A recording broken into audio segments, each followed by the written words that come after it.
The Boston Celtics win streak reaches double digits as they beat the Dallas Mavericks, and they keep on proving to the rest of the league that they are indeed the best team in the league, except for Kendrick Perkins, who is a certified Celtics hater now. I'll talk about that and more right here on the Indian Celtics Show. Let's talk Celtics basketball.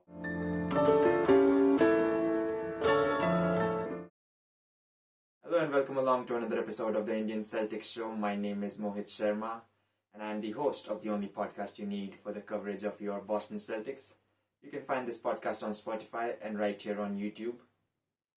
Make sure to give the channel a subscribe, hit the like button, and hop into the comment section. And let's talk Celtics basketball.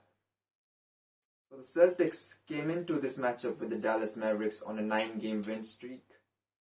They've been playing some impressive basketball, some physical basketball, proving to the haters, as I like to call them, but critics, what they really are, that Celtics only shoot threes. But the last games against the Sixers and the Knicks, they've been going to the paint, they've been attacking, they've been developing playoff habits, and that's what we need. Really love to see that from the Celtics. Mazzulla ball, which is not only three-point shooting, has been there for everyone to see. When it's not about shooting threes, it's about hunting mismatches, it's about getting the best possible shot and playing dog defense. That's what we've been seeing on the 9-game win streak. And the Dallas Mavericks, on the other hand, after the trade for PJ Washington and Daniel Gafford, they've increased athleticism in their lineups. And of course, with the talent of Luka and Kyrie, you surround them with athletic wings and bigs, it's always a recipe for success. So I was looking forward to this matchup and was happy to see that both teams were healthy and they were going right at it.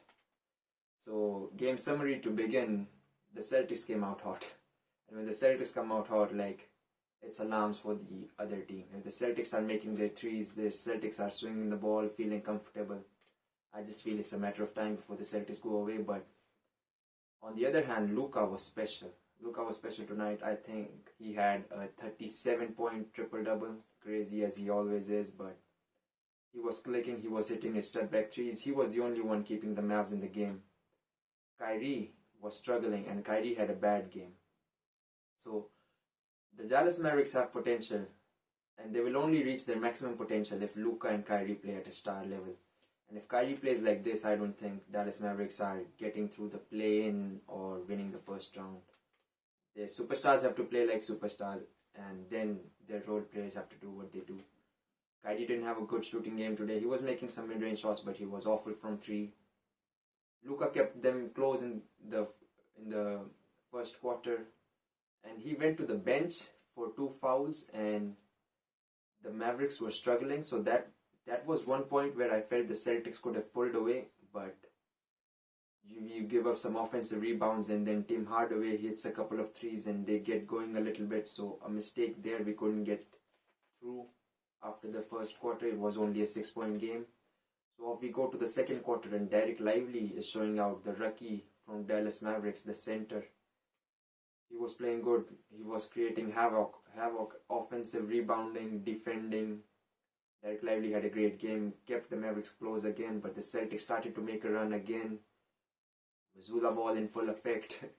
Jayson Tatum was physical, going for his mid-range shots from post-ups, attacking the rim, but then again, we couldn't close the half off really well with some sloppy defense, some lethargic offense. And the Mavericks kept it close. At halftime it was, I think, 59-66. So again, a couple of quarters where I felt we could have went away and we weren't able to. So my notes before the third quarter was, let me see a quarter from beginning to end where we pull through and get this game done with. But the beginning was a little iffy because the Celtics were playing almost at Luka's pace. We were getting everything we needed. The Mavericks had no chance of guarding us, especially the way we were shooting the ball. So it was almost, we were lethargic to begin with. And the lead at one point cut down to 3. It was 74-77. And Joe Mazzulla called timeout. But after that is when the Celtics really clicked into their playoff gear, their championship gear. They're number 1 in the league by 7-8 games gear. And they went every time down the offensive side, hunting great shots. And on the other hand, defensive side playing dog defense, like I said, with their athletes, Jrue Holiday, Jayson Tatum. 74-77 timeout. The first thing we come out with is a Kristaps Porzingis post-up. So that really shows the mentality. Now we're going for it now. We need great shots every time down the line. And I have like shots written down. After that, it's a Jaylen Brown attack to the rim. Another physical play. A Jaylen Brown rhythm 3-point shot going in. That's what you always want. You don't want tough 3-point shots. You want 3 points created for your shooters when they are standing ready to prepare. Hit the bottom of the net. Jaylen Brown did that. Then Tatum catch and shoot, rhythm 3. Love to see that.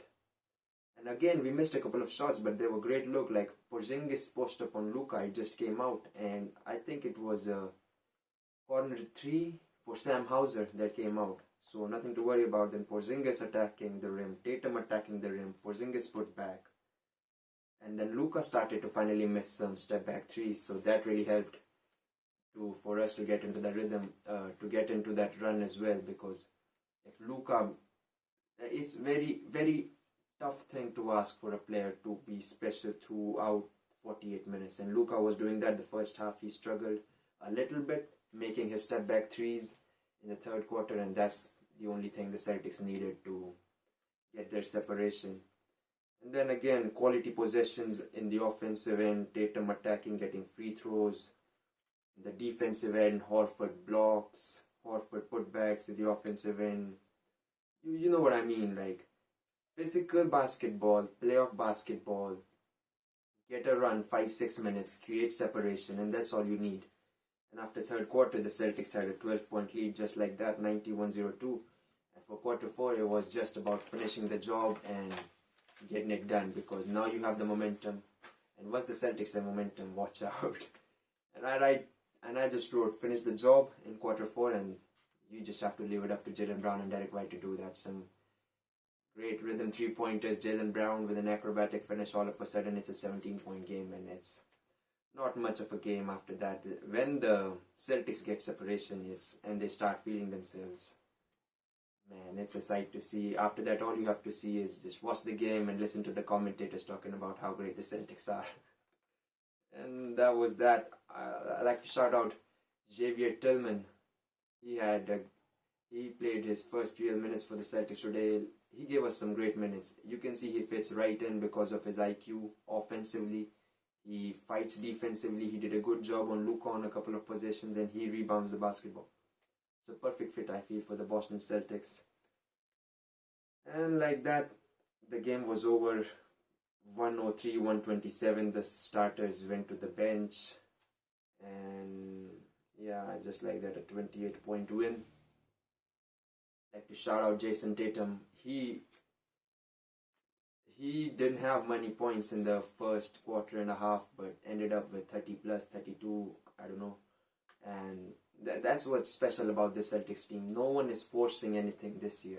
They know if they play the right way, things will eventually come and they'll win games. That's it. You don't have to force. Jayson Tatum this year doesn't have to force every game to get 30 for the Celtics to win games. No, they have too many weapons. Kristaps Porzingis was clicking. He was hitting his threes. Jaylen Brown was clicking.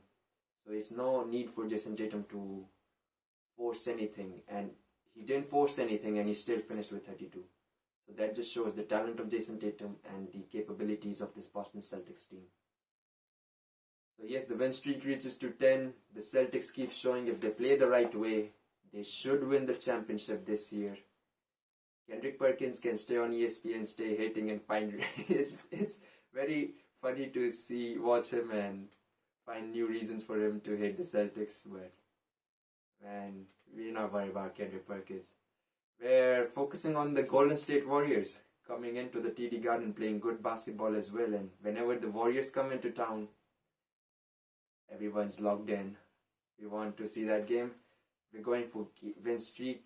We're going for extending the win streak to 11. The next game is up against the Warriors tomorrow. Let's see if the Celtics get it. And who else can I shout out? Horford played a great game. Defensively and offensively. Jrue Holiday, man. He was cooking from the corner. He's the official king of the corner. Great, man. Jrue Holiday open corner threes. What else do you need? Celtics team talented as hell. And we move on. That's it. Now let's game by game developing playoff habits. We've got the Warriors next, then the Cavs. After the Cavs, I think we have the Nuggets and the Suns. Great tests. I'm really excited for this Warriors game and especially that Nuggets game, man. That's the game that I'm really excited for. I want to see how we stack up against the Nuggets. But that's coming. We'll cover that game too right here. Next, we'll cover the Warriors game. It's time to get that revenge. It's time to get that revenge from the Steph shot that put us to sleep in Oracle Arena. Not Oracle now. I don't know which arena is it called. But let's get our revenge on the Golden State Warriors next. We'll be right here and make sure you tuned in and let's talk Celtics basketball.